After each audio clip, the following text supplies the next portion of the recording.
मेरा नाम सारा है। मैं गांव की रहने वाली हूँ।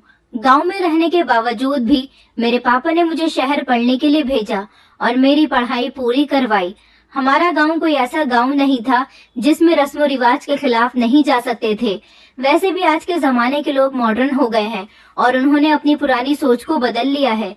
मेरे गांव के लोग भी अच्छे खासे समझदार हो गए थे। हालांकि कई सालों पहले हमारे गांव में भी बहुत मनगढ़ंत बातों पर विश्वास किया जाता था, मगर अब ऐसा कुछ भी नहीं है। गांव में भी जिंदगी गुजारना बहुत आसान हो गया है। हम 3 भाई बहन थे, 2 बहनें और हमारा एक भाई। सबसे बड़ी मैं थी, उसके बाद मेरी छोटी बहन और फिर उससे छोटा मेरा भाई था। मेरी पढ़ाई पूरी हो चुकी थी। मैंने बीकॉम कंप्लीट कर लिया था। वैसे तो मैं अभी आगे और पढ़ना चाहती थी, मगर मेरे पापा ने कहा था कि बेटी, अब तुम्हारी शादी की उम्र हो गई है, अब हम तुम्हारी जल्द से जल्द शादी कर देंगे। क्योंकि गांव के लोग और हमारे कुछ रिश्तेदार मेरे मम्मी पापा को यही कहते थे कि अपनी बेटी को इतना पढ़ाने का क्या फायदा है, इसकी जितनी जल्दी शादी कर दोगे उतना ही अच्छा रहेगा। वैसे तो मैं नॉर्मल सी शक्ल की लड़की थी, मेरे रिश्ते आ रहे थे, मगर मेरी पढ़ाई पूरी नहीं हुई थी, इसलिए मेरे पापा ने रिश्ते नहीं लिए थे। लेकिन जैसे ही मेरी पढ़ाई पूरी हुई तो पापा कहने लगे कि अगर अब कोई अच्छा रिश्ता आएगा तो मैं फौरन ही रिश्ते के लिए हाँ कर दूंगा। और अब फाइनली मेरे लिए एक अच्छा रिश्ता भी आ गया था, जो मेरे मम्मी पापा को बहुत पसंद आया था। वैसे मैं पढ़ी लिखी थी, इसलिए मेरी शुरू से ही ख्वाहिश थी कि मेरी शादी भी गाँव के किसी अनपढ़ गंवार से न हो, बल्कि मेरी शादी शहर के किसी अच्छे पढ़े लिखे लड़के से हो जाए। लेकिन गांव में भी बहुत सारे ऐसे लड़के हैं जो शहर जाकर अपनी पढ़ाई पूरी करके आए हैं और अच्छी पोस्ट पर नौकरी भी कर रहे हैं। पापा का कहना था कि हम तुम्हें खुद से दूर नहीं करना चाहते, हम कोशिश करेंगे कि तुम्हारा रिश्ता यहीं गांव में ही लग जाए तो बहुत अच्छा होगा। लेकिन मेरी ख्वाहिश थी कि मेरी शादी शहर में हो। पड़ोस वाले गांव से ही मेरा एक रिश्ता आ गया था। मेरे मम्मी पापा ने खुशी खुशी इस रिश्ते को एक्सेप्ट कर लिया था, क्योंकि लड़के के अंदर कोई कमी नहीं थी। लड़का पढ़ा लिखा था और उसका परिवार भी बहुत अच्छा था। इस तरह मेरी शादी 4 महीने के अंदर अंदर अपने गांव के ही पड़ोस वाले गांव में हो गई थी। मैं इस गांव के बारे में ज्यादा नहीं जानती थी, क्योंकि यहाँ पर हमारा कभी आना जाना नहीं हुआ था। ना ही इस गांव में हमारा कोई रिश्तेदार था और ना ही कोई जान पहचान वाला। लेकिन मेरी शादी यहाँ हो गई थी तो मेरे मम्मी पापा बहुत खुश थे। उनका कहना था कि हमारी बेटी हमसे ज्यादा दूर नहीं गई है, हमें उसके ससुराल जाना होगा तो आसानी से चले जाया करेंगे और हमारी बेटी भी आराम से आ जाया करेगी। शादी के बाद मैं अपने ससुराल गई तो मेरे ससुराल में मेरे पति के अलावा उसके माता पिता और एक छोटा भाई था, जबकि मेरी एक शादीशुदा नंद भी थी जो कभी कभी हमारे घर पर आती थी। मैं अपनी ससुराल की बड़ी बहू बनी थी, जबकि अपने घर में भी मैं बड़ी बेटी थी।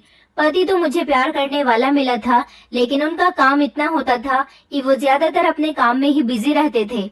ससुराल की शुरुआत के दिन मेरे बहुत अच्छे गुजरे थे जब मैं नई नई थी, लेकिन जब मेरी शादी को 1 महीना हुआ तो मेरी सास ने घर की सारी जिम्मेदारी मुझ पर ही डाल दी थी, ये कहकर कि तुम इस घर की बड़ी बहू हो, इसलिए अब घर के सारे कामकाज और घर की सारी जिम्मेदारियां तुम्हें ही संभालनी होंगी।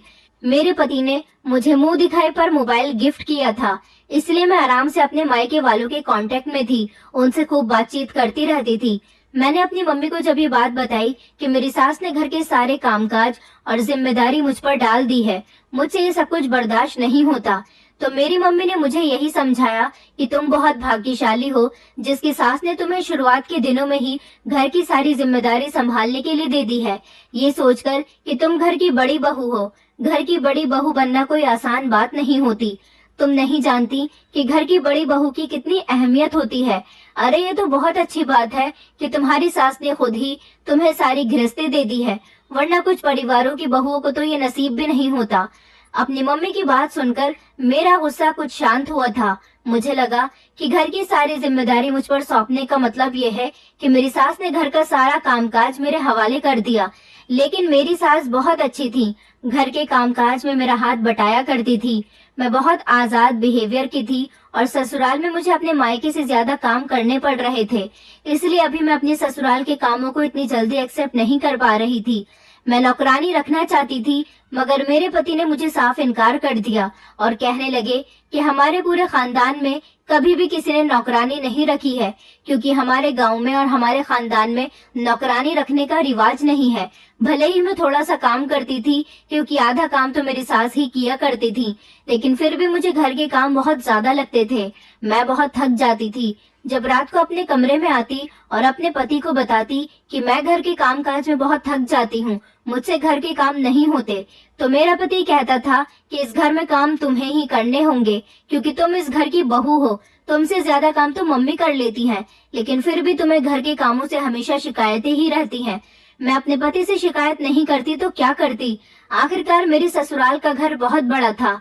मेरी सास खाना बना लिया करती थी और मैं साफ सफाई कर लेती थी। साफ सफाई करने में ही मुझे बहुत थकान हो जाती थी और मैं थककर चूर हो जाती थी।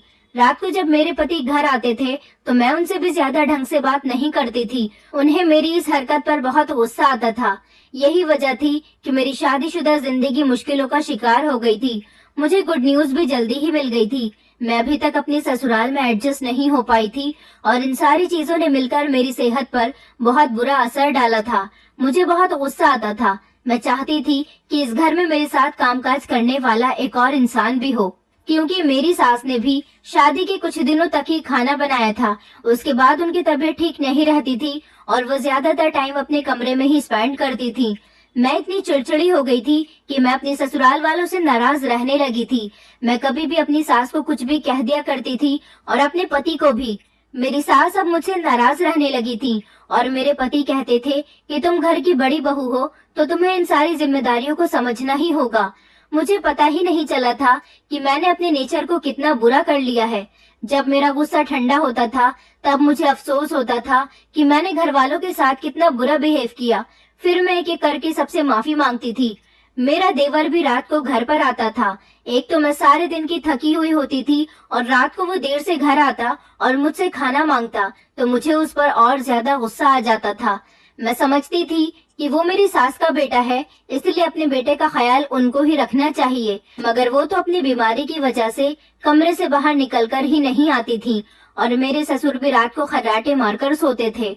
उन्हें भी बस इस बात की परवाह नहीं होती थी कि अगर उनका बेटा देर से घर आ रहा है तो वो दरवाजा खोल दे, और मेरे पति भी सो जाते थे और अब दरवाजे की आवाज आती थी तो मेरा पति मुझे जगाकर कहता था कि दरवाजे पर कोई आया है, जाओ जाकर दरवाजा खोल दो। इन सब लोगों ने मुझे घर की नौकरानी बनाकर रख दिया था। मैं तो बहुत ज्यादा चढ़ गई थी। मुझे लगता था कि घर की बड़ी बहू बनना कोई आसान बात नहीं है। बड़ी बहू करते करते इन लोगों ने मुझे घर की बड़ी नौकरानी बनाकर रख दिया था। मैंने ठान लिया था कि अब जल्दी ही देवर की शादी करवा कर रहूंगी। जब उसकी पत्नी घर आएगी तो घर का काम काज भी बढ़ जाएगा। आधा काम वो किया करेगी और आधा काम मैं किया करूंगी, तो मुझे थकान भी नहीं होगी और फिर वो भी तो इस घर की बहू ही होगी। मेरे कंधों से थोड़ा बोझ कम हो जाएगा। सारा दिन की थकान और चिड़चिड़ेपन की जितनी भी गर्मी मेरे अंदर होती थी वो सारी की सारी अपने पति के आगे निकल जाती थी। इन सारी वजह से मैं अपने पति की नजरों में गिर गई थी। और तो और मैं अपने मायके में भी शिकायत करके आती तो मुझे अपनी मम्मी से भी यही सुनना पड़ता था कि हमने भी यही सब कुछ बर्दाश्त किया है, तुम भी बर्दाश्त करके ससुराल में रहना सीखो। गृहस्थी ऐसे ही चलती है, कुछ तुम बर्दाश्त करो, कुछ तुम्हारे घर वाले बर्दाश्त करेंगे। अब ऐसा ही नहीं कि तुम हर बार यहाँ आओ तो हमसे उनकी शिकायत ही करो। तुम्हारा पति बहुत अच्छा इंसान है। पति अच्छा होता है तो सब कुछ अच्छा होता है। बाकी सबके साथ तो एडजस्ट करना ही पड़ता है। कोई भी हमें हमारे नेचर के मुताबिक नहीं मिलता। अगर कहीं 10 अच्छाइयाँ होती हैं तो एक बुराई भी होती है और उनकी सच्चाइयों के आगे तुम्हें एक बुराई को भी इग्नोर करना होगा। तुम्हें अपने नेचर को सबके साथ लेकर चलना होगा। आखिरकार थक हार कर मैंने अपने ससुराल में जैसे तैसे एडजस्ट करने का सोच लिया था और फिर जैसे तैसे मैं कामयाब भी हो गई थी। मेरे देवर के लिए मैंने अपनी सास से उसकी शादी करने की बात कही थी तो मेरी सास ने कहा था कि अभी उनका बेटा छोटा है, लेकिन फिर मैंने सोचा कि मुझे अपनी सास को अपने देवर की शादी के लिए मनाना ही होगा। घर में देवरानी आ जाएगी तो मेरे लिए बहुत अच्छा होगा। मैंने अपनी सास से कहा था कि वो अभी ज्यादा भी छोटा नहीं है और वैसे भी आपकी तबीयत ठीक नहीं रहती। मैं चाहती हूँ कि आप अपने सामने ही अपने छोटे बेटे की भी शादी कर दे।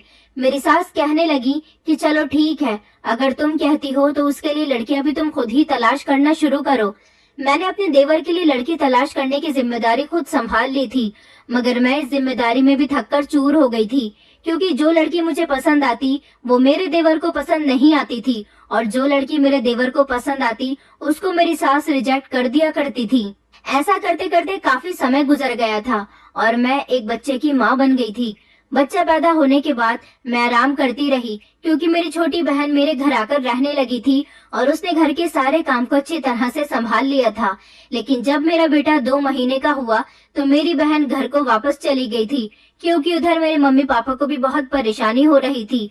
मेरा बेटा भी छोटा ही था, मेरी सास उसे संभाल लिया करती थी, लेकिन कोई आपके बच्चे को कोई कितना ही संभाल ले, वापस आपका बच्चा रोता हुआ आता आपके ही पास है। यही वजह थी कि मैं तंग आकर रह गई थी। मेरा बेटा बहुत ज्यादा रोता था। जब वो मेरी सास से भी शांत नहीं होता तो फिर थक हार कर मुझे ही मेरे बेटे को वापस कर देती थी। मुझे अपने बेटे को संभालना भी होता और घर का काम भी करना होता था। मैं चाहती थी कि जल्द से जल्द मेरे देवर का रिश्ता लग जाए और उसकी शादी हो जाए। मुझे थोड़ा बहुत सुकून मिल जाएगा। मुझे जिस दिन काम ज्यादा होता मैं अपनी नंद को हमारे घर पर बुला लिया करती थी, ताकि वो मेरे बेटे को संभाल ले। 1-2 बार तो मेरी नंद हमारे घर पर आ गई थी, मगर फिर उसने भी हमारे घर आना छोड़ दिया था। मैं जब भी उसे बुलाती थी वो नहीं आती थी, और जब उसका मन करता था तो वो खुद ही आ जाती थी। मुझे लगता था कि वो भी मुझसे तंग आ गई है। मेरी सास अब पहले से ज्यादा बीमार रहने लगी थी। मेरे ससुर उनको खुद ही डॉक्टर के पास लेकर जाया करते थे। मेरी सास अब बूढ़ी हो रही थी, जबकि मेरे ससुर ने अपने आप को बहुत फिट बनाकर रखा हुआ था। कहने को तो मेरे ससुर की भी उम्र बहुत ज्यादा थी। मैंने सुना था कि मेरे ससुर अपनी जवानी में अपना बहुत ख्याल रखा करते थे। अपने खाने पीने का ख्याल, अपनी सेहत का ख्याल और अपने पहनने ओढ़ने का भी अच्छी तरह से ख्याल रखा करते थे। तभी तो आज इतनी उम्र हो जाने के बाद भी उनके अंदर फुर्ती थी और वो यंग लगते थे। जबकि मेरी सास भी मेरी ही तरह अपने समय में जिम्मेदारियों में घिर कर ऐसी हो गई थी। वैसे तो मेरी सास खूबसूरत थी, शायद शादी के बाद उनके ऊपर भी इसी तरह से जिम्मेदारियां पड़ी थी जैसे मुझ पर अब आ चुकी थी। यही वजह थी कि मेरी सास बूढ़ी नजर आने लगी थी और बीमार भी रहने लगी थी। धीरे धीरे मेरी शादी को 2 साल गुजर चुके थे। जैसे तैसे मैंने अपनी ससुराल में एडजस्ट करके रहना सीख लिया था और अब मुझे सारा दिन काम करने की आदत हो गई थी। मैं अभी भी अपने देवर के रिश्ते तलाश करने में लगी हुई थी, मगर उसके हिसाब का कोई भी रिश्ता मुझे नहीं मिला था। मेरे देवर का कहना था कि उसे खूबसूरत और कम उम्र की लड़की चाहिए और वो पढ़ी लिखी भी होनी चाहिए और अच्छी फैमिली से बिलोंग भी करती हो। अब एक ही लड़की के अंदर मेरे देवर को ढेर सारी क्वालिटीज चाहिए थी, और उनमें से एक भी क्वालिटी अगर लड़की के अंदर नहीं होती तो मेरा देवर रिश्ते से साफ इनकार कर दिया करता था। क्योंकि मेरा देवर भी देखने में अच्छा भला था, पढ़ा लिखा था और खाते पीते घर से बिलोंग करता था, इसलिए उसे अपने जैसी ही लड़की चाहिए थी। मैं उसे बहुत सारी लड़कियां दिखा दिखा कर थक चुकी थी। मैंने उसे कह भी दिया था कि अगर कोई लड़की तुम्हें पसंद है तो तुम उसके बारे में ही बता दो, लेकिन उसे कोई लड़की पसंद भी नहीं थी। ये जिम्मेदारी लेकर तो मैं बुरी तरह से फंस चुकी थी। अब अपनी सास से भी किस मुंह से कहती कि अपने बेटे की शादी करवा दो, क्योंकि उन्होंने तो मुझे ये जिम्मेदारी सौंप दी थी। वो बेचारी तो बीमार थी, अपने बेटे के लिए लड़कियां कैसे तलाश कर सकती थी। ये काम तो मेरे हवाले था और मुझे ही जैसे तैसे करना था, लेकिन मुझे ये काम करना बड़ा भारी लग रहा था। मेरी सास की तबीयत अब दिन ब दिन खराब रहने लगी थी। एक बार तो वो 4 दिन हॉस्पिटल में भी रहकर आई थी। मेरे ससुर उनका बहुत ख्याल रखते थे। अपनी सास की तरफ से तो मैं बेफिक्र थी, मुझे उनकी सेवा नहीं करनी पड़ती थी, क्योंकि मेरे ससुर मुझे इतना मौका ही नहीं देते थे कि मैं अपनी सास की सेवा करूं। वो खुद ही उनके सारे काम किया करते थे। मेरा पति भी अपनी माँ की तबीयत की तरफ से बहुत परेशान रहने लगा था। आखिर वो उनकी माँ थी। कई दिन इसी तरह से गुजर गए थे और कुछ दिनों से मैं देख रही थी कि मेरी सास की तबीयत ठीक नहीं थी। मेरे पति और मेरे ससुर उन्हें अस्पताल जाने के लिए कह रहे थे, मगर वो अस्पताल जाने के लिए तैयार ही नहीं थी। उनका कहना था कि डॉक्टर को घर पर ही बुला लो, मैं अस्पताल नहीं जाऊंगी, मुझे अस्पताल नहीं जाना, मैं तुम लोगों के साथ रहना चाहती हूँ। मैंने अपनी सास को बहुत समझाया था कि मम्मी जी ऐसा ना करें, आपकी तबीयत अस्पताल जाकर ही ठीक होगी। मेरी सास को मेरा बेटा बहुत प्यारा था। उन्होंने मेरे बेटे को अपने पास ही बुलाया हुआ था। वो उसे कहीं जाने नहीं दे रही थी। न जाने उन्हें क्या हो गया था। हम सब लोग उनकी तबीयत देखकर बहुत डर रहे थे और वो थी कि अस्पताल जाने का नाम ही नहीं ले रही थी। फिर हमने डॉक्टर को घर पर ही बुला लिया। डॉक्टर ने कहा था कि इन्हें इलाज की जरूरत है और इसके लिए आपको उन्हें अस्पताल में एडमिट करवाना होगा। लेकिन सास तो अस्पताल जाने के लिए साफ मना कर रही थी। मेरी सास उस दिन बड़ी बहकी बहकी बातें कर रही थी। उन्हें अपने बेटी दामाद और उसके बच्चे भी बहुत याद आ रहे थे। मेरे पति ने फोन करके मेरी नंद को भी घर बुला लिया था। मेरी सास चाहती थी कि उनका पूरा परिवार उनके पास बैठा रहे। न जाने वो ऐसा क्यों कर रही थी, हम लोगों की भी समझ नहीं आ रहा था। अस्पताल जाने के लिए तो उन्होंने साफ इनकार किया हुआ था। हम लोग उन्हें समझा समझा कर थक गए थे। फिर रात का टाइम हुआ तो मेरी सास ने कहा कि मैं अपने कमरे में सोना चाहती हूँ और तुम सब लोग भी अपने अपने कमरे में चले जाओ। मेरे ससुर जी ने कहा कि हाँ तुम लोग चले जाओ, काफी रात हो गई है, सुबह समझा बुझाकर इन्हें अस्पताल लेकर जाना ही होगा। इस तरह हम लोग अपने अपने कमरे में आ गए थे और मेरी नंद भी अपनी ससुराल नहीं गई थी। वो दूसरे कमरे में जाकर अपने बच्चों के साथ सो गई थी। मुझे तो थोड़ी बहुत नींद आ भी गई थी, लेकिन मेरे पति को अपनी माँ की बहुत फिक्र सताई हुई थी। सुबह के 6 बजे अचानक मेरे कमरे के दरवाजे पर दस्तक हुई। मेरे पति ने जैसे ही दरवाजा खोला तो ससुर जी दरवाजे पर खड़े हुए थे। उन्होंने मेरे पति से कहा कि जल्दी चलो, तुम्हारी मम्मी की तबीयत बिगड़ रही है। मेरे पति भागते हुए अपनी माँ के कमरे में गए। मेरे पति, ससुर और मेरा देवर मेरी सास को अस्पताल लेकर गए। इधर घर में मैं और मेरी नंद उनके लिए बहुत परेशान हो रहे थे और बार बार भगवान से प्रार्थना कर रहे थे कि उनकी तबीयत ठीक हो जाए। मगर आज उनकी तबीयत ठीक होने वाली नहीं थी, क्योंकि सुबह 10 बजे के समय अस्पताल से फोन आया कि मेरी सास इस दुनिया से जा चुकी हैं और वो लोग उनकी डेड बॉडी लेकर घर आ रहे हैं। घर में एक भूचाल सा मच गया था। मेरी नंद ने तो रोना शुरू कर दिया था। वो पागलों की तरह रो रही थी। आखिरकार उसकी माँ इस दुनिया से जा चुकी थी और माँ का इस दुनिया से चले जाना बहुत ही गमगीन होता है। फिर हम लोगों को याद आया कि मेरी सास अपने पूरे परिवार को अपने पास एक साथ इसीलिए देखना चाहती थी। शायद उन्हें यह एहसास हो गया था कि वो अब ज्यादा समय जिंदा नहीं रह सकेंगी। मेरी सास के मर जाने से हमारे घर की बुनियाद गिर गई थी, कमजोर हो गई थी। हम सब लोग अनाथ हो गए थे। घर का हर मेंबर गम में था, क्योंकि उनके अचानक छोड़ जाने का हर किसी को यकीन ही नहीं हो पा रहा था। मेरे ससुर तो बिल्कुल खामोश थे। उन्हें गहरा सदमा पहुंचा था। वो जान गए थे कि कल रात मेरी सास जो बहकी बहकी बातें कर रही थी, उन्हें अपनी मौत के बारे में पता चल गया था। मेरे ससुर ने अपनी पत्नी के साथ सारी रात जागकर गुजारी थी और उनको समझाते रहे थे कि अस्पताल चलो, एडमिट हो जाओ। मगर मेरी सास को अस्पताल नहीं जाना था। मुझसे तो अपने ससुर की हालत देखी नहीं जाती थी, क्योंकि वो मेरी सास से बहुत प्यार करते थे। इस उम्र में उनकी जिंदगी की साथी से साथ छूट गया था। वो बिल्कुल अकेले हो गए थे, ना किसी से बात करते थे और खाना भी बहुत कम खाते थे। मेरे पति और देवर को अब अपने पिता की हालत देख देख कर अफसोस होने लगा था, मगर वो लोग उन्हें समझाने के अलावा कुछ नहीं कर सकते थे। सारा सारा दिन मेरे ससुर भूखे रहते थे। हालांकि उन्हें तो खाना खाने का बड़ा ही शौक था। घर में ज्यादातर उनकी ही पसंद का खाना बनता था। कई दिन इसी तरह से गुजर गए थे, मगर मेरे ससुर का गम कम नहीं हुआ था। मेरी नंद भी अपने घर को वापस जा चुकी थी और हमारी जिंदगी डेली रूटीन पर आ गई थी। अब मुझ पर पहले से भी ज्यादा जिम्मेदारियां बढ़ गई थी, क्योंकि मेरी सास भले ही पहले बीमार रहती थी, लेकिन अगर मुझे कुछ समझ नहीं आता था तो मैं अपनी सास से ही एडवाइस लेती थी, जैसे कि घर में खाना क्या बनना है। और अगर खाना बनाने में मुझे कुछ समझ नहीं आता था तो अपनी सास से पूछ लेती थी कि ये डिश किस तरह से बनती है। कोई मेहमान आता था तो मेरी सास उससे बातें करती रहती थी और मैं नाश्ता तैयार कर लिया करती थी। अब तो सारे काम मुझे खुद ही करने पड़ते थे। मेरी सास के मरने के बाद हमारे घर पर बहुत सारे मेहमान रुके हुए थे। घर की साफ सफाई, खाना पकाना, अपने बेटे को देखना, अपने पति को देखना, अपने ससुर की सेवा करना, अपने देवर के सारे कामकाज, ये सब अब मुझे ही देखने पड़ते थे। मैं घन चक्कर बनकर रह गई थी। अब मैंने सोच लिया था कि अपने देवर से बात करके ही रहूंगी कि जल्दी से कोई भी लड़की पसंद करके शादी कर लो, क्योंकि मुझे बहुत परेशानी हो रही है। मुझसे अकेले इस घर की जिम्मेदारी नहीं संभाली जाती। मैंने अपने देवर से इस बारे में बात की थी। उसने कहा था, भाभी, मैं शादी करने से इनकार नहीं कर रहा हूँ, बस लड़की मुझे अपनी पसंद की चाहिए। मैंने कहा, तुम्हारी पसंद आखिर कौन सी है? मैं न जाने कितनी लड़कियां तुम्हारे लिए पसंद कर चुकी हूँ। मुझे तो लड़की पसंद आ जाती है, मगर तुम्हें पसंद नहीं आती। तुम्हारी बहन ने भी तुम्हारे लिए कितने सारे रिश्ते बताए हैं, तुम्हें अपनी बहन की पसंद की हुई लड़की भी पसंद नहीं आती। अब बताओ कि मैं क्या करूं? तो मेरा देवर कहने लगा कि भाभी, आप कोई ना कोई लड़की देख लो, मुझे समझ आएगी तो मैं आपको बता दूंगा। मैं बड़ी परेशान थी अपने देवर की तरफ से। मुझे मेरे ससुर ने परेशान देखा तो मैंने उनको अपनी परेशानी बता दी थी। मेरे ससुर ने कहा कि तुम फिक्र मत करो, मेरे एक दोस्त की बेटी है, वो बहुत सुंदर है।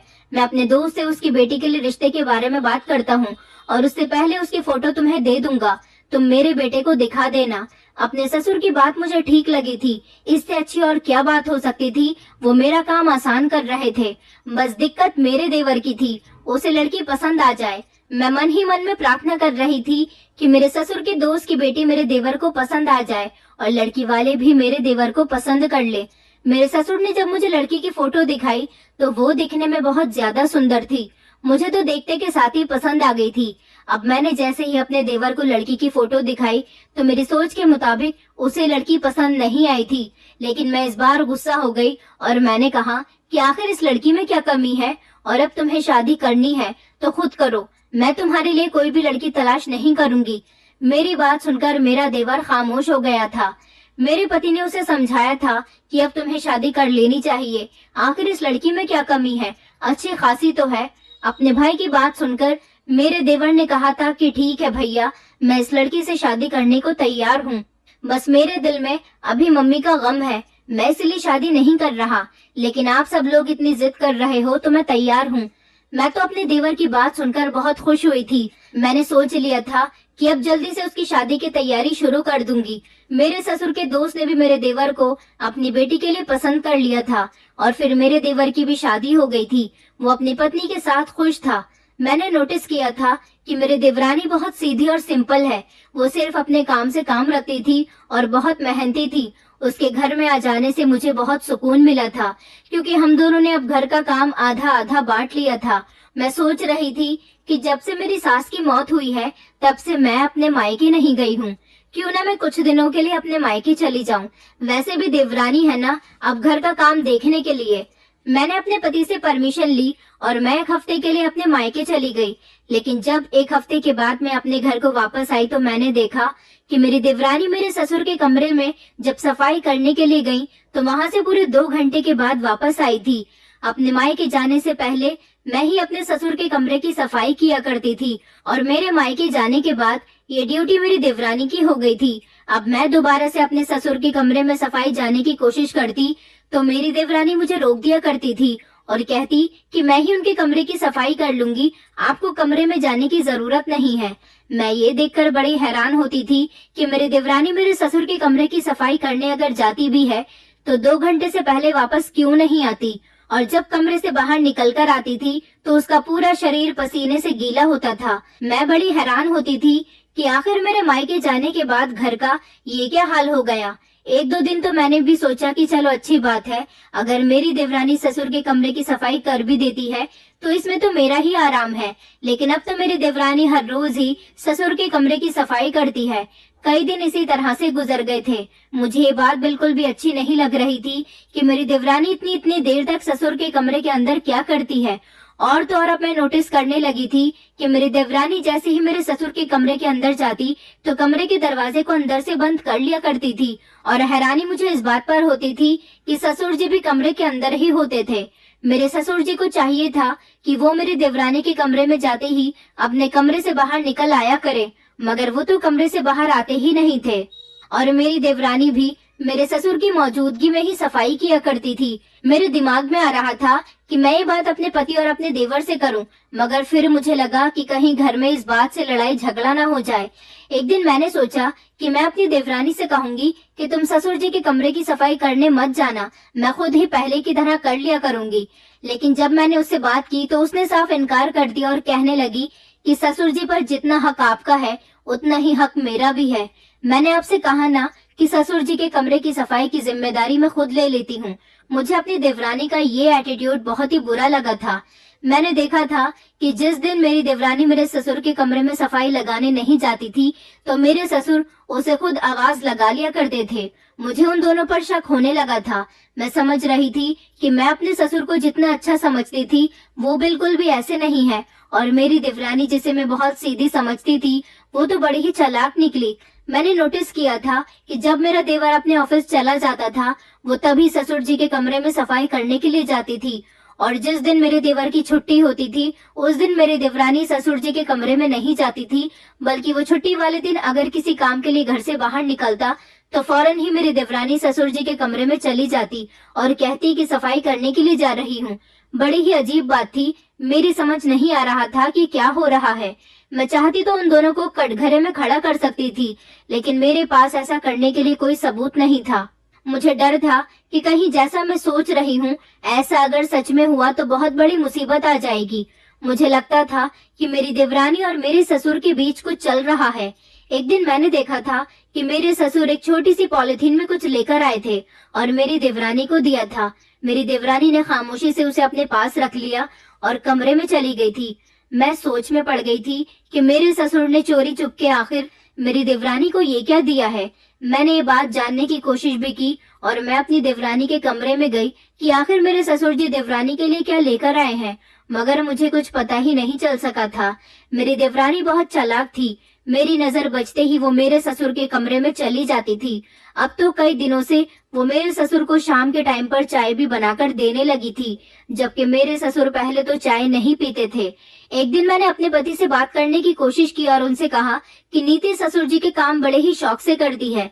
मैंने उसे कई बार मना भी किया है कि मैं उनके काम कर लिया करूंगी, मगर वो मेरी बात मानती ही नहीं है। मेरे पति कहने लगे कि अब तुम्हें नीति से भी प्रॉब्लम होने लगी। पहले तो तुम कहा करती थी कि मुझे घर के सारे काम करने पड़ते हैं और अब कहती हो कि नीति काम करती है तो मुझे करने नहीं देती। मुझे तो तुम्हारी कहानी कभी समझ ही नहीं आती कि आखिर तुम क्या कहना चाहती हो। अपने पति की बात सुनकर तो अचानक मुझे शॉक लगा था, क्योंकि उनकी बातों ने मुझे खामोश कर दिया था। अगले दिन मैंने देखा कि फिर से मेरे ससुर जी खामोशी से एक थैली लेकर आए और उन्होंने मेरी देवरानी को दे दी। मेरी देवरानी उसे लेकर फौरन ही अपने कमरे में चली गई थी। मैं बड़ी ही कंफ्यूज हो रही थी कि आखिर ये क्या बात है।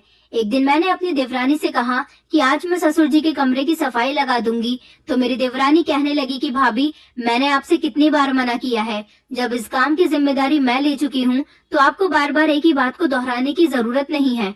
अपनी देवरानी की बात सुनकर मुझे एकदम से झटका लगा था, क्योंकि उसके तेवर बड़े ही बदले बदले से लग रहे थे। अब मैंने सोच लिया था कि मैं आखिर देखूंगी कि मेरी देवरानी ससुर जी के कमरे के अंदर जाकर करती क्या है। मैं अपने देवर से भी कुछ नहीं कह सकती थी। शादी से पहले कहा तो उसे कोई लड़की पसंद नहीं आ रही थी, लेकिन उसकी नीति के साथ जब से शादी हुई थी वो अपनी पत्नी का दीवाना बनकर रह गया था। अपनी पत्नी के खिलाफ किसी से भी कोई बात नहीं सुन सकता था। कई दिन इसी तरह से गुजर गए थे। एक दिन मेरे पति और देवर अपने काम के सिलसिले में दूसरे शहर जाने वाले थे। मेरे ससुर जी, मैं और मेरी देवरानी, हम लोग घर पर ही मौजूद थे।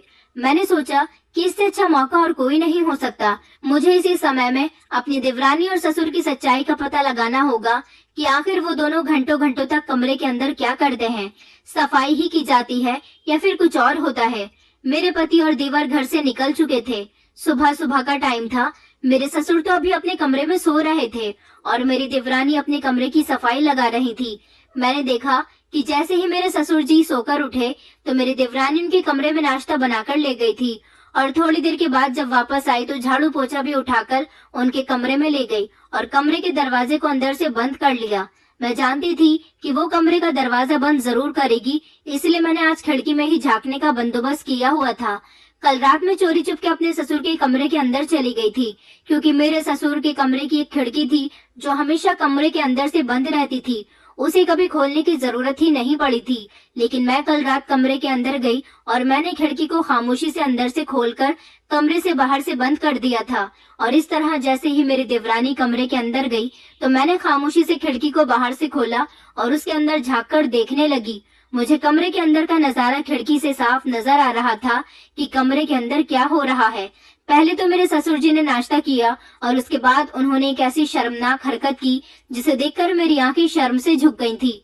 मेरे ससुर ने अपने कपड़े उतारने शुरू कर दिए थे और मैंने देखा कि सारा ध्यान मेरी देवरानी का मेरे ससुर की तरफ था। मेरे ससुर ने अपने कपड़े जैसे ही उतारे तो वो बिस्तर पर बैठ गए थे और मेरी देवरानी को अपने करीब आने का इशारा करने लगे। मेरी देवरानी पीठ फेर कर कुछ कर रही थी। समझ नहीं आ रहा था कि वो क्या कर रही है। मेरी देवरानी ने कटोरे के अंदर कोई तेल जैसी चीज डाली थी और फिर वो मेरे ससुर के पास चली गई। मुझे तो उन दोनों को इतने करीब देखकर शर्म आ रही थी। मेरे ससुर ने अपने शरीर पर पहना हुआ एक बनियान जो अभी नहीं उतारा था, सिर्फ ऊपर की शर्ट ही उतारी थी, वो मेरी देवरानी उतारने लगी। मुझे लगा कि उन दोनों के बीच कुछ गलत होने वाला है, इसलिए मैंने अपनी आंखें बंद कर ली थी। मगर जैसे ही मैंने अपनी आंखें खोलकर देखा तो मेरे पैरों तले से जमीन निकल गई थी, क्योंकि मेरे ससुर ने अपने बनियान को भी उतार दिया था। और ये देखकर मेरे होश उड़ गए थे कि मेरे ससुर के शरीर के ऊपर के हिस्से में अजीब तरह के छाले हो रहे थे और उनमें से खून भी छनक रहा था। मेरे ससुर के शरीर का ऊपर का हिस्सा बुरी तरह से जख्मी था, जिसे देखकर मेरे रोंगटे खड़े हो रहे थे। मेरी देवरानी ने उस तेल को मेरे ससुर के उन जख्मों पर लगाना शुरू किया और इस तरह उनके जख्मों पर इस तेल को लगाते लगाते मेरी देवरानी काफी थक गई थी और उसे पसीना आने लगा था। न जाने मेरे ससुर को ये क्या हुआ था। मैं तो बहुत ही कंफ्यूज हो रही थी, मगर मुझे इस बात पर शर्मिंदगी महसूस हो रही थी कि मैं अपनी देवरानी और ससुर के बीच अपने दिमाग में जो गलतफहमी बिठाए बैठी थी वो बहुत गलत थी। मेरी देवरानी मेरे ससुर जी के जख्मों पर जो चीज लगा रही थी, जिनको उसने कटोरे में किया हुआ था। मेरी देवरानी को ये सब कुछ करते करते बहुत देर हो गई। वो काफी बुरी तरह से थक चुकी थी और फिर मेरे ससुर बिस्तर पर लेट गए। मेरी देवरानी सफाई करने के बाद जब कमरे से बाहर निकली तो पसीने में बहुत ज्यादा भीगी हुई थी और उसके चेहरे पर थकान साफ नजर आ रही थी। मैंने अपनी देवरानी का हाथ पकड़ा और उसे वापस अपने ससुर के कमरे में ले गई थी। आज वो बहुत घबरा गई थी। मेरे ससुर जो बिस्तर पर लेटे हुए थे, मुझे अचानक देखकर चौंक गए और उठकर बैठ गए।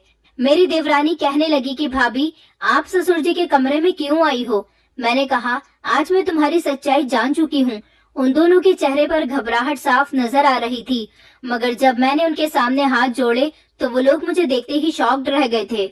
मैंने अपने ससुर जी की तरफ देखा, उनके जख्म बहुत ज्यादा गहरे थे। मैंने कहा कि आपको क्या हुआ है पापा जी, और आपने कभी मुझे इस बारे में क्यों नहीं बताया? मैंने कहा, नीति, तुमने भी मुझे इस बारे में कभी बताना ठीक नहीं समझा। मैं तो समझ रही थी कि तुम न जाने क्यों ससुर जी के कमरे के अंदर सफाई करने के बहाने इतनी देर में क्यों निकल कर आती हो, मगर आज मैंने देखा कि तुम ससुर जी के जख्मों पर दवाई लगा रही थी। बताओ मुझे, ये सब कुछ क्या हो रहा है? मेरी बात सुनकर मेरे ससुर ने देवरानी को सर हिलाते हुए कहा कि कुछ मत बताना। फिर मैंने अपने ससुर से कहा कि पापा जी, आप मुझे कुछ नहीं बताएंगे क्या? मैं इस घर की बहू नहीं हूँ। आखिर आपको ये क्या हुआ है? आप किस तरह से जख्मी हुए हो? मेरी देवरानी कहने लगी कि मैं बताती हूँ भाभी आपको। दरअसल मैं एक दिन ससुर जी के कमरे में सफाई करने के लिए आई थी। मैंने देखा कि ससुर जी नहाकर निकले थे और अचानक मुझे अपने कमरे में देखकर घबरा गए, क्योंकि उन्होंने अपने शरीर के ऊपर के हिस्से में कुछ भी नहीं पहना हुआ था। मैं अपने ससुर जी को देखकर घबरा गई थी, मगर जैसे ही मेरी नजर उनके ऊपर के शरीर पर गई तो मेरे होश उड़ गए थे।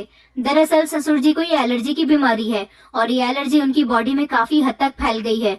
मैं ससुर जी की ये सच्चाई जान गई थी, तो मैंने उनसे पूछा भी कि ये सब कुछ क्या हुआ है।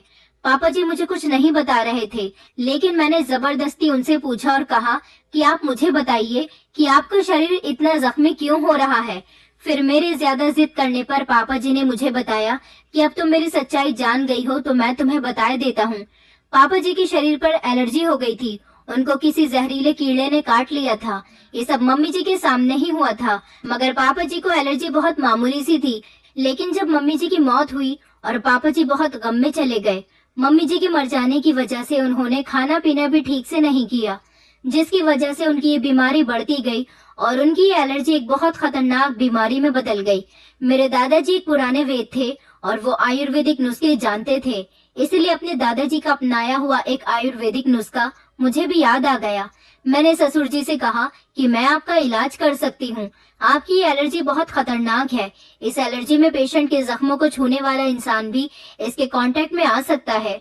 यही वजह थी कि पापा जी ने अभी तक अपनी इस बीमारी के बारे में घर पर किसी को भी नहीं बताया था, क्योंकि वो चाहते थे कि उनके कांटेक्ट में कोई ना आए। यही वजह थी कि वो सारा दिन मम्मी जी के गम में अपने आप को कमरे में बंद रखते थे और अपनी बीमारी किसी दूसरे को भी नहीं लगने देना चाहते थे। मैंने ठान लिया था कि मैं पापा जी की ये बीमारी खत्म करके रहूंगी, क्योंकि मुझे एक नुस्खा आता है। मैंने ये जिम्मेदारी ली। ससुर जी मुझे बहुत मना कर रहे थे कि मेरी बीमारी तुम्हें भी लग जाएगी, मगर मैं नहीं मानी और मैंने अपने दादाजी का नुस्खा अपनाया, थोड़े से जैतून के तेल में फिटकरी पीसकर मिलाने से अगर एलर्जी के जख्मों पर लगाया जाए तो एलर्जी को काफी हद तक सुकून मिलता है और धीरे धीरे एलर्जी ठीक होने लगती है। ससुर जी ने शर्म की वजह से ये बात किसी को नहीं बताई। उन्हें लगता था कि जब घर वालों को पता चलेगा कि उनको एलर्जी हो गई है तो घर वाले उनसे दूर होने की कोशिश करेंगे, इसलिए उन्होंने सबसे दूरी खुद ही बना ली थी। लेकिन वो अपनी इस बीमारी के बारे में किसी को बताना नहीं चाहते थे और इसी वजह से उनका इलाज भी नहीं हो पा रहा था, जिसकी वजह से उनकी ये बीमारी इतनी हद तक बढ़ गई थी। लेकिन जब मैंने ससुर जी को बाथरूम से निकलते हुए देखा और मेरी नजर अचानक उनके शरीर पर गई तो मुझे उसके बारे में सब कुछ पता चल गया था और मैंने फिर उनका इलाज करना शुरू कर दिया। मैं ये बात आपको भी नहीं बताना चाहती थी भाभी, क्योंकि कुछ लोग एलर्जी वाले पेशेंट से बहुत दूर दूर रहते थे। मैं नहीं चाहती थी कि मेरे ससुर जी को घर में रहते हुए शर्मिंदगी का एहसास हो, इसीलिए मैं कमरे के अंदर अकेले जाकर ससुर जी के वो लेप लगाया करती थी और इस तरह उनको एलर्जी की जलन से सुकून मिलता था। ससुर जी मुझे खामोशी से जैतून का तेल फिटकरी लाकर दिया करते थे और फिर मैं इसे खामोशी से अपने कमरे में ले जाती थी।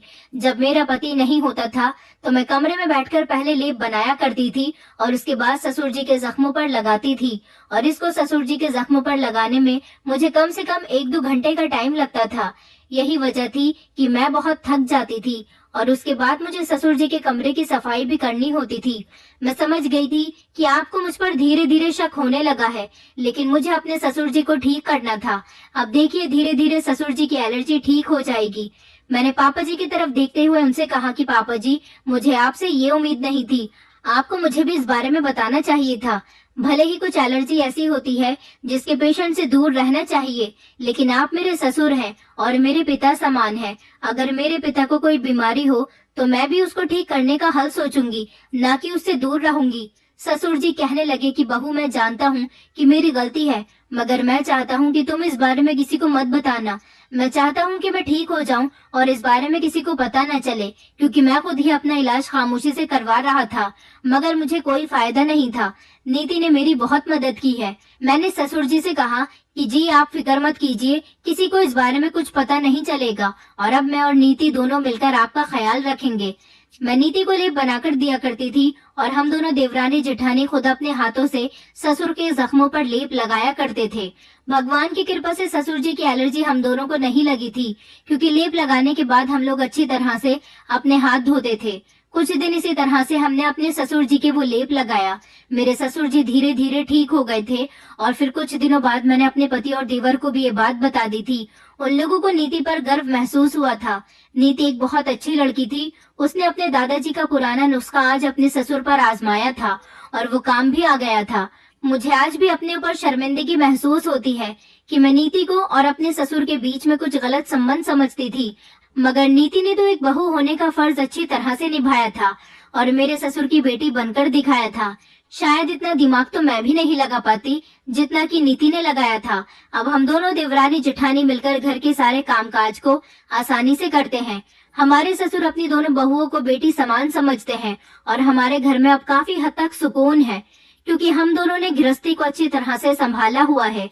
मेरे पति और देवर भी मेरे ससुर जी का बहुत ख्याल रखते हैं और उनसे कहते हैं कि अगर आपको अब कोई भी बीमारी हो जाए तो आप हमें बताना, क्योंकि अपनी कोई भी बीमारी घर वालों से छुपानी नहीं चाहिए। घर वालों को अगर आप वक्त पर अपनी बीमारी के बारे में बताएंगे तो आपका इलाज अच्छी तरह से हो सकता है। अगर आपको कोई बीमारी है तो शर्म की वजह से अपनी बीमारी ना छुपाएं, क्योंकि बीमारी इंसान अपने अंदर अपना ख्याल ना रखने से खुद पैदा करता है। कुछ बीमारियां तो जानलेवा भी होती हैं। अगर उनका वक्त पर इलाज ना हो सके तो इंसान अपनी जिंदगी से हाथ भी धो बैठता है। जिंदगी बहुत कीमती है, इसकी अहमियत जानना सीखिए। दोस्तों, उम्मीद करती हूँ आपको हमारी कहानी पसंद आई होगी। कहानी पसंद आई है तो वीडियो को लाइक करें, चैनल पर नए हैं तो चैनल को सब्सक्राइब करें और हाँ, नोटिफिकेशन बेल को जरूर दबाएं ताकि अगली अपडेट सबसे पहले आपको मिले।